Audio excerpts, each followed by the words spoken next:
हिंदू मुसलमान तो हमने बनाए हैं भाभी, पहले तो हम इंसान हैं। वादा रहा, जिंदगी रही तो निभाऊंगी जरूर। ये सुनकर कट्टरवादिता मुंह छिपाने लगती और धर्मनिरपेक्षता मस्ती भरी अंगड़ाइयां लेने लगती।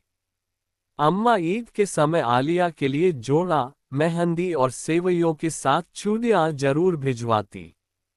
कहानी शुरू करने से पहले हमारे चैनल कहानियां 7.4 को प्लीज सब्सक्राइब एंड लाइक अवश्य करें ताकि हमें मोटिवेशन मिलता रहे, ताकि आप लोगों के लिए नया नया कहानी लाता रहूं। आइए कहानी शुरू करते हैं। शाम को ऑफिस से लौटा तो पत्नी ने खबर दी, आलिया के मकान का सौदा हो गया है। इसी महीने रजिस्ट्री भी हो जाएगी। ये सुनकर मेरा मन खिन्न हो गया। चाय का कप लिए मैं छत पर आ गया। मेरी छत से लगा हुआ आलिया का मकान सुनसान पड़ा था। बहारों के मौसम में भी पौधों से लदे गमले सूखे मुरझाए पड़े थे। मैंने छत से झुककर उनके पोर्च पर नजर डाली तो सिर्फ नारंगी फूलों वाली बेल फूलों से लदी हुई थी। याद आ गया, पिछले महीने ही तो 25 वर्षीय आलिया ने अपनी बेहद नर्म आवाज से बतलाया था, राजू भाई पूरे 2 साल हो गए इस बेल को लगाए हुए, लेकिन इक्का दुक्का से ज्यादा फूल खिलते ही नहीं। इस बार नहीं फूल खिले तो काट दूंगी। ये सुनकर अम्मा बीच में बोली, ना ना बिटिया, ऐसा न करना। हरी बेल को कभी काटना नहीं चाहिए, पाप लगता है। खाद पानी डालती रहो, देखना इस बार लहकेगी। ठीक है चाची, कहकर आलिया छोटे से लॉन की सफाई में लग गई। और वाकई इस साल बेल ऐसी लहकी की पत्तियां दिखलाई नहीं दे रही थी, लेकिन उसे देखकर गदगद होने वाली मां बेटी न जाने जीवन की किस उलझन को सुलझाने में लगी थी। लहकती बेल की खूबसूरती को जी भर कर देखने का वक्त ही नहीं निकाल सकी थी। 5 साल पहले मुसलमान परिवार ने घर के बगल में अपना घर बनाना शुरू किया तो अम्मा बड़बड़ाई थी, ये मुसलमान तो बड़े गुस्से वाले और लड़ाकू होते हैं, कहीं हमारी शांति न भंग कर दें। मकान बनने में पूरा 1 साल लगा। इस बीच आलिया और उसकी अम्मी के मृदुल एवं सहयोगी स्वभाव से अम्मा का डर धीरे धीरे कम होता चला गया। गृह प्रवेश के बाद जब वे रहने आ गए तो पंडिताइन अम्मा ने उनके रहन सहन, खानपान और रोजमर्रा की गतिविधियों का बड़ी बारीकी से अध्ययन करना शुरू कर दिया। ग्वालियर वाली जिज्जी तो कह रही थी कि मुसलमान हफ्ते में 1 बार शुक्रवार को ही नहाते हैं। पास बैठते हैं तो तेज गर्म मसाले और लहसुन प्याज की बदबू आती है उनके कपड़ों से। लेकिन आलिया के घर तो, मेरी पत्नी बीच में बोल पड़ी, सुबह 5 बजे उठ जाती हैं मां बेटियां। फिर पूरे घर का झाड़ू पोंछा। 9 बजे तक आलिया के दोनों भाई और वो खुद अपनी बुटीक के लिए नहा धोकर खा पी कर निकल जाते हैं। दिन में आलिया की अम्मी किताबें पढ़ती है। पूरा घर चमचमाता रहता है उनका। ये सुनकर मुझे तसल्ली हुई। एक दिन मैंने देखा अम्मा अपनी सफेद धोती के आंचल से एक कटोरी ढांककर आलिया के घर दाखिल हो रही है। लौटी तो कटोरी को वैसे ही ढांक कर ले आए और अपनी थाली लगाने लगी। मैंने उत्सुकतावश पूछ लिया, क्या लाए हो अम्मा, और क्या ले गई थी? कुछ नहीं राजू, आलिया को अरवी के पत्तों की बेसन वाली सब्जी पसंद है, वही देने गई थी। उसकी अम्मी ने पकौड़ों वाली कढ़ी दे दी। ले थोड़ी तू भी चख ले, खाना बहुत अच्छा बनाती है आलिया की अम्मी। छूताछूत पर विश्वास रखने वाली अम्मा मुसलमान के घर उठना बैठना और खाने की चीजों का आदान प्रदान करने लगी है, देखकर बेहद आश्चर्य हुआ। मेरा बेटा विक्की 4 साल का होने वाला था, लेकिन स्कूल के नाम पर दहाड़े मार मार कर रोता था। जितने दिन भी नर्सरी स्कूल गया, क्लास की खिड़की से बाहर बैठी दादी को बार बार आवाजें देता रहा। आलिया का छोटा भाई 12वीं के बाद प्राइवेट स्कूल में पढ़ाने लगा था। मोहल्ले के 4-5 बच्चे शाम को उसके पास ट्यूशन पढ़ने आते थे। अम्मा विक्की को बैग के साथ रोज उसके पास ले जाने लगी। अम्मा दूसरे कमरे में आलिया की अम्मी से बातें करती हो रही, कभी सब्जी काटने लगती, कभी बुटीक की साड़ियों और ब्लाउज में पीको फॉल करने या बखिया करने लगती। दादी बैठी है इसी भरोसे से और विक्की हमउम्र बच्चों के साथ बैठकर पढ़ने लगा। धीरे धीरे विक्की खुद ही 3 बजते ही बस्ता उठाकर आलिया के घर जाने लगा। पढ़ाई खत्म होने के बाद आलिया की अम्मी बच्चों को चॉकलेट बिस्कुट देते हुए कहती, शुक्रिया बोलिए। जब मुसलमान बच्चे घर जाते हुए अल्लाह हाफिज कहते तो देखा देखी विक्की भी अल्लाह हाफिज बोलने लगा। अब वह घर में किसी भी चीज को लेते हुए शुक्रिया कहता और घर से जाते हुए अल्लाह हाफिज कहने लगा। घर में तो वह धमाचौकड़ी मचे रहता, लेकिन आलिया के घर बड़ी ही तहजीब से बैठता और आप करके छोटे बड़े सभी से बातें करने लगा। कट्टर रूढ़िवादी पंडित घर की मेरी पत्नी ने विक्की के संस्कारों में उर्दू एवं मुस्लिम संस्कृति को घुलते मिलते देखा तो उसके दिमाग में अलगावादी कीड़ा कुलबुलाने लगा। क्या सीख रहा है विक्की ये? क्यों धन्यवाद की जगह बात बात पर शुक्रिया कहने लगा है और ट्यूशन पढ़ने जाते समय मेरे और अम्मा के पैर छूकर अल्लाह हाफिज कहता है। अगर हमारे परिवार वाले सुनेंगे तो क्या कहेंगे? यही न कि आए न को मुस्लिम संस्कार सिखा रहे हो। बचपन में सीखी गई बातें ही तो बच्चा जीवन भर याद रखता है। हमारे वार्तालाप के समय मैंने देखा कि विक्की पूजाघर में अम्मा के साथ बैठा श्लोक दोहरा रहा है और बीच बीच में हाथ उठाकर घंटी भी बजा देता है। इत्मीनान की सांस लेकर मैं बोल उठा, रजनी, अब समय बदल गया है। अब हमें बच्चे को अपने संस्कारों के अलावा दूसरे धर्मों, खासतौर पर इस्लाम धर्म के अच्छे संस्कारों से भी परिचित कराना चाहिए ताकि बड़े होने के बाद मुसलमानों के साथ मेलजोल बढ़ाने, साथ रहने, काम करने में जरा भी हिचक पैदा ना हो। लोगों ने हिंदू मुसलमानों के बीच लकीरें खींचकर देश के 2 टुकड़े कर दिए। और अब कितने टुकड़े होते देखते रहेंगे हम। रजनी, हमारे विक्की को अप्रत्यक्ष रूप से बचपन में ही मुस्लिम तहजीब वालों के साथ रहने का मौका मिल रहा है। इससे वह अपनी संकीर्ण सोच के दायरे से बाहर निकालकर दूसरे कल्चर के साथ घुल मिल कर अपने व्यक्तित्व का विकास ही करेगा। उसे सोच का विस्तृत आकाश मिलेगा। वह अपनी कुंठाओं और धार्मिक दायरों से बाहर आकर हिंदू मुसलमानों के बारे में अलग अलग नहीं सोचेगा, बल्कि वह सिर्फ इंसानों के बारे में सोचेगा।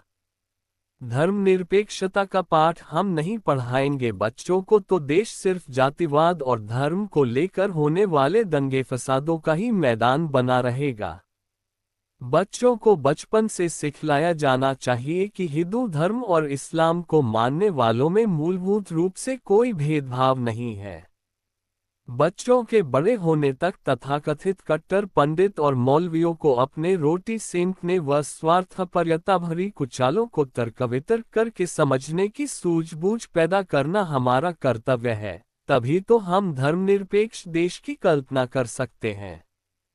मेरी भारी भरकम बातें सुनती रही रजनी, लेकिन उस दिन के बाद उसने कभी भी विक्की को रोका नहीं। आलिया का परिवार मेरे परिवार के साथ बहुत घुल मिल गया। पत्नी दूसरी बार मां बनने वाली थी। विक्की कभी भी आलिया के साथ सो जाता। आलिया की सुंदरता और शालीनता देखकर मेरी पत्नी अक्सर उसे छेड़ते हुए कहती, जब तुम्हारी शादी होगी तो जवई बाबू को पहले ही समझा देना कि हम तुम्हारे जैसी ही बहू लाएंगे विक्की के लिए। समझ गई ना? सुनकर शर्म से आलिया की कान की लोल की लाल बिरबुहटी हो जाती। सोच लो हम हिंदू हैं, बाद में मुकर तो ना जाओगी। आलिया तपाक से कहती, हिंदू मुसलमान तो हमने बनाए हैं भाभी, पहले तो हम इंसान हैं। वादा रहा, जिंदगी रही तो निभाऊंगी जरूर। ये सुनकर कट्टरवादिता मुंह छिपाने लगती और धर्मनिरपेक्षता मस्ती भरी अंगड़ाइयां लेने लगती। अम्मा ईद के समय आलिया के लिए जोड़ा, मेहंदी और सेवइयों के साथ चूड़ियां जरूर भिजवाती। दिवाली होली पर आलिया की मम्मी अपने हाथ से दही बड़े, खोए के गुलाब जामुन और स्वादिष्ट गुजिया बनाकर भिजवाती। अम्मा और आलिया की अम्मी दोनों शाम को पोर्च में कुर्सी डाले दुनिया जहान की बातें करते हुए ठहाके लगाती। दोनों पड़ोसी परिवार एक दूसरे के पूरक बन गए थे, लेकिन अचानक आलिया के मकान बेचने के फैसले ने हम सबको विचलित कर दिया। आलिया ने बुटीक के पेपर गिरवी रखकर लोन लेकर बड़ी मेहनत से मकान बनवाया था। मकान बेचने का उसका अप्रत्याशित फैसला मुझे हजारों सवालों के रेगिस्तान ले गया जहां दूर दूर तक जवाबों की कोई झील नहीं थी। धीर गंभीर आलिया अपनी समस्याओं को अपनी अम्मी के साथ भी नहीं बांटती थी। कहीं सुनकर अम्मी ने सदमा ले लिया तो क्या होगा। 8 साल से अब्बू के इंतकाल के बाद अम्मी ही तो उसका एकमात्र सहारा थी। भाई की अचानक मौत के बाद आलिया के अब्बू ने उसके दोनों बच्चों को अपने पास रखकर परवरिश की। उनके मरने के बाद आलिया ने उनके कॉल को पूरा करने के लिए कमसिन भाइयों को अपने हाथ ही रखा। एक बुटीक की कमाई और खाने वाले 5 पेज रबर की तरह कहां तक खींचती उसकी आमदनी। मकान के लोन की किस्त भी हर महीने बदस्तूर जमा करनी पड़ती थी। आलिया से पूछने की हिम्मत नहीं हुई, लेकिन इतना तो समझ में आ गया कि जरूर कोई बड़ी और गहरी वजह है जिसने आलिया को इतनी मेहनत और प्यार से बनाए गए मकान का सौदा करने के लिए मजबूर किया है। आलिया का मकान बिक गया। अम्मा तो काठ की हो गई और विक्की का रो रो कर बुरा हाल था। अग्निहोत्री के परिवार का सामान ट्रक से उतरने लगा। 3 बेटियां, 2 बेटे, भरा पूरा घर। अग्निहोत्री जी नगर निगम में इंजीनियर थे। बमुश्किल एक रात ही कटी थी कि दूसरे दिन मजदूरों ने मेन गेट उठाने की प्रक्रिया में इतनी जोर से सब्बल की चोटें मारी कि मैं दिमाग की नसें तकने लगीं। मेन गेट को चेंज किया गया। कमरों के फर्श की मोजाक उखाड़कर संगमरमर बिठाया गया। लकड़ी की अलमारियां और कबर्ड बनने लगे। पूरे दिन ठकाठक की आवाजें आती रहती। झांसी जैसे कस्बे में लोग कहीं न कहीं आपस में टकरा ही जाते। उस दिन ऑफिस में सहकर्मी ने बर्थडे की पार्टी दी तो मैंने अग्निहोत्री के मंझले बेटे को उसी होटल में दोस्तों के साथ बियर पीते, मटन खाते देखा। इत्तेफाकन एक दिन देर रात को ऑफिस से लौटने लगा तो अग्निहोत्री को इंग्लिश शराब की दुकान से अखबार में बोतल लपेटे गाड़ी में रखते देखा। कट्टर ब्राह्मण परिवार अपने संस्कारों एवं क्रियाकलापों से वास्तव में कितना ब्राह्मण रह गया है, ये सोचकर ही मन अफसोस से भर गया। उस दिन शाम को सामान लेने मैं पत्नी और विक्की के साथ खरीदारी कर रहा था कि विक्की जोर जोर से चिल्लाने लगा, आलिया दीदी, आलिया दीदी। और स्कूटर से उतरकर भीड़ भरी सड़क की दूसरी तरफ खड़ी आलिया और अम्मी की तरफ तेजी से भागने लगा। आलिया उसे गोद में उठाकर प्यार करने लगी और धीरे धीरे सड़क पार करके हमारे पास आकर खड़ी हो गई। आलिया की अम्मी दुबली हो गई थी और आलिया का गुलाब सा चेहरा वक्त के थपेड़ों में कुम्हला गया था। अम्मा बहुत याद करती हैं आंटी आप लोगों को, पत्नी बोली।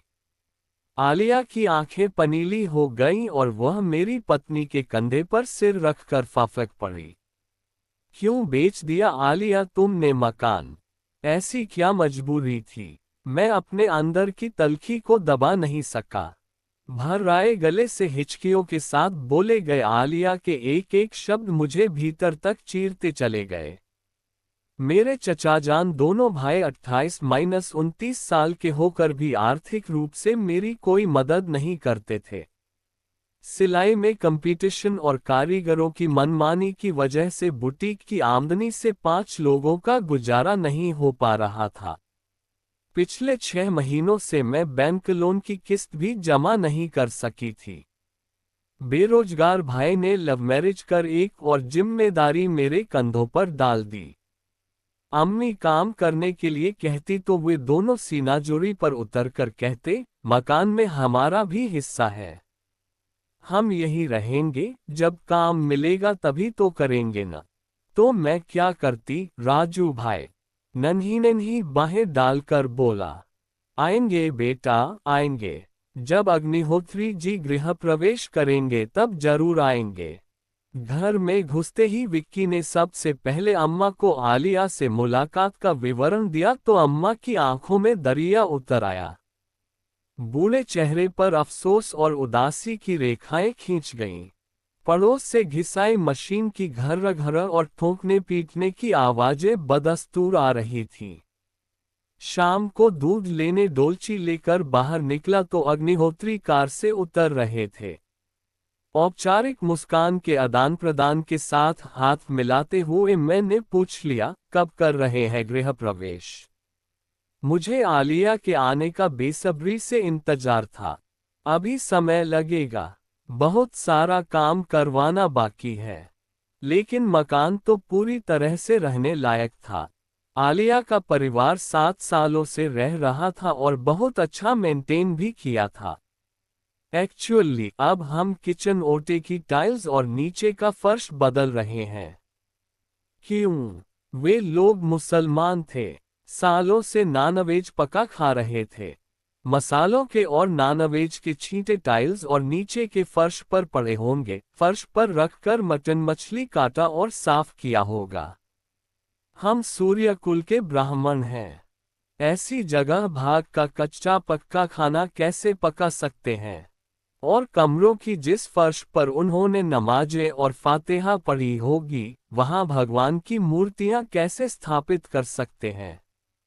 वाइफ तो लेट्रीन के इंडियन और कमोड पॉट भी बदलने के लिए जोर दे रही है। मुसलमानों द्वारा उपयोग में लाई गई चीजों का हम ब्राह्मण कैसे प्रयोग कर सकते हैं? अग्निहोत्री जी की तर्कहीन बातें सुनकर मेरे कानों में हजारों अलावे धधकने लगे और दिल में अफसोस का हाहाकार मच गया। खुद को बहुत संयत करने के बावजूद अपने रोष को छिपा नहीं सका। अग्निहोत्री जी, जिनकी रसोई के मांसाहारी खानों के छींटे पने के भ्रम में आपने इतना ज्यादा रुपया और समय बर्बाद किया है कि वे लोग मांसाहारी थे, हालांकि वे मांसाहारी नहीं थे। मुसलमान होकर भी पूरी तरह से शाकाहारी भोजन का सेवन करते थे। प्रतिदिन नहा धोकर घर को मंदिर की तरह साफ रखते थे।